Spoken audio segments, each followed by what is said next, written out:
প্রিয় দর্শক, সুপ্রভাত। সকালের শুরুতেই দেশ বিদেশে 10টি তাজা খবর নিয়ে চলে এসেছি আমি মারুফা খাতুন।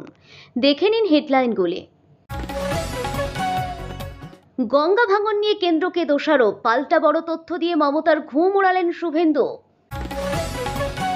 এগিয়ে বিএনপি, পিছিয়ে নেই হাসিনার নিষিদ্ধ দলও, প্রকাশ্যে বাংলাদেশে প্রাক নির্বাচনী সমীক্ষা। বিরাট সাফল্য, পহেলগাঁওয়ের নৃশংস জঙ্গিরা আশ্রয় পেয়েছিল যার মদতে, অবশেষে জালে সেই কালপ্রিট। আরজি করে প্রতিবাদী চিকিৎসকের পক্ষে রায় হাইকোর্টের, স্বাগত জানিয়ে যা বললেন শুভেন্দু। এই মাসের শেষ থেকেই বদলে যাচ্ছে রেশন কার্ডের নিয়ম, এই পরিবারগুলি পাবে সরাসরি বড় সুবিধা। সাগরে ফনা তুলছে আরও একটি নিম্নচাপ, ষষ্ঠী থেকেই তুমুল ঝড় জলে ভাসবে বাংলা। নিত্য নতুন খবরের আপডেট পেতে আমাদের সঙ্গে থাকুন। গঙ্গা ভাঙন নিয়ে কেন্দ্রকে দোষারোপ, পাল্টা বড় তথ্য দিয়ে মমতার ঘুম উড়ালেন শুভেন্দু। এই রাজ্যের মুখ্যমন্ত্রী যখনই বিপদ দেখেন, যখনই দেখেন যে তার সরকার চাপে পড়তে চলেছে, তখনই তিনি সমস্ত দোষ কেন্দ্রীয় সরকারের ঘাড়ে চাপিয়ে দেন। বর্তমানে মালদা এবং মুর্শিদাবাদে ব্যাপক গঙ্গা ভাঙন দেখতে পাওয়া যাচ্ছে, তবে রাজ্যের শাসক দলের পক্ষ থেকে অবশ্য কেন্দ্রীয় সরকারকেই এ ব্যাপারে দায়ী করা হচ্ছে, যা তারা অন্যান্য ক্ষেত্রেও করে থাকে। ক্ষেত্রেও তার কোনো ব্যতিক্রম দেখতে পাওয়া যাচ্ছে না। সমস্ত দোষ কেন্দ্রীয় সরকারের, তারা গঙ্গা ভাঙনের বিষয়টি দেখছে না বলে দাবি করছে রাজ্যের শাসক শিবির। তবে এবার পাল্টা তথ্য পরিসংখ্যান দিয়ে তৃণমূলের সেই বক্তব্যকে একেবারে উড়িয়ে এই গঙ্গা ভাঙনের জন্য যে মুখ্যমন্ত্রী দায়ী সে বিষয়টি উল্লেখ করলেন রাজ্যের বিরোধী দলনেতা শুভেন্দু অধিকারী। এগিয়ে বিএনপি, পিছিয়ে নেই হাসিনার নিষিদ্ধ দলও, প্রকাশ্যে বাংলাদেশের এক নির্বাচনী সমীক্ষা। আগামী ফেব্রুয়ারি মাসে বাংলাদেশে জাতীয় সংসদ নির্বাচন, স্থায়ী সরকার গঠনের লক্ষ্যে রোড ম্যাপ ঘোষণা করেছে অন্তর্বর্তী সরকার। সুষ্ঠুভাবে ভোটের জন্য সব রকম প্রস্তুতি নিচ্ছে সে দেশের নির্বাচন কমিশন। রাজনৈতিক দলগুলিও প্রচার নিয়ে তৎপর। ফেব্রুয়ারির ভোটে জিতে কারা ক্ষমতা দখল করবে, এ নিয়ে জনমতের উপর ভিত্তি করে সমীক্ষার ফলাফল প্রকাশ্যে আনল এক বেসরকারি পরামর্শদাতা প্রতিষ্ঠান। পেপ্লস ইলেকশন পালস সার্ভে রাউন্ড টোর ফল প্রকাশিত হয়েছে বুধবার। রাজধানী ঢাকায় আগরগাঁও আর্কাইভ ভবনে আয়োজিত এক অনুষ্ঠানে এই সমীক্ষার ফলাফল তুলে ধরেন সংস্থার অন্যতম কর্ণধার মোহাম্মদ রুবায়েত সরওয়ার।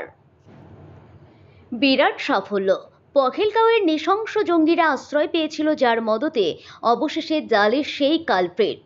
বড়সড় সাফল্য পেল জম্মু কাশ্মীর পুলিশ। গ্রেপ্তার পহেলগাম হামলার জঙ্গিদের সাহায্য করা যুবক, তার নাম মোহাম্মদ কাটারিয়া বলে জানা গেছে। জঙ্গিদের লজিস্টিক্স সাপোর্ট দিয়েছিল সে। অভিযুক্তকে বুধবার গ্রেপ্তার করেছে পুলিশ। চলতি বছর 22 এপ্রিলের পহেলগাঁওয়ের ওই নৃশংস হামলায় 26 জন প্রাণ হারিয়েছিলেন। আরজি করে প্রতিবাদী চিকিৎসকের পক্ষে রায় হাইকোর্টের, স্বাগত জানিয়ে যা বললেন শুভেন্দু। এই রাজ্যে যারা প্রতিবাদী, যারা তৃণমূল সরকারের চোখে চোখ রেখে প্রতিবাদ করেন, তাদেরকেই যেভাবেই হোক হেনস্থা করার চেষ্টা করে এই রাজ্যের প্রশাসন। আরজিকর কাণ্ডের সময় যারা সামনের সারিতে দাঁড়িয়ে যে সমস্ত চিকিৎসকেরা লড়াই করেছিলেন, তার মধ্যে অন্যতম অনিকেত মাহাতো। তাকে পরিকল্পনা মাফিক আরজিকর থেকে রায়গঞ্জ মেডিকেলে বদলি করা হয়, যার ফলে তিনি কলকাতা হাইকোর্টের শরণাপন্ন হন। অবশেষে আজ কলকাতা হাইকোর্ট সেই প্রতিবাদী চিকিৎসক অনিকেত মাহাতোর পক্ষে রায় দিয়েছে।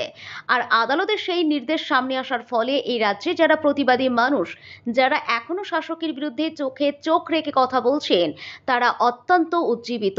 আর আদালতের সেই রায়কে স্বাগত জানালেন রাজ্যের বিরোধী দলনেতা শুভেন্দু অধিকারী।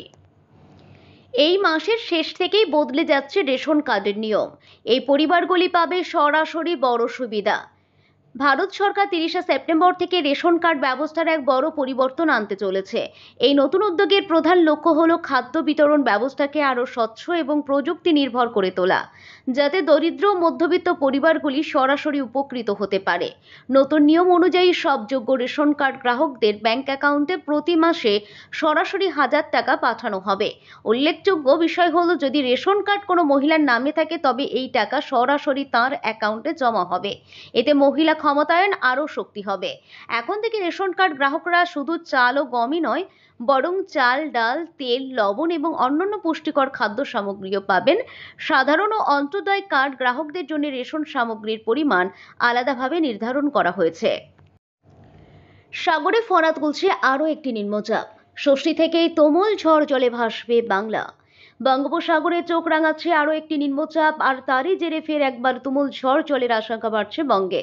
আগামী 25শে সেপ্টেম্বর অর্থাৎ বৃহস্পতিবার আরও একটি নিম্নচাপ তৈরির সম্ভাবনা রয়েছে বঙ্গোপসাগরে।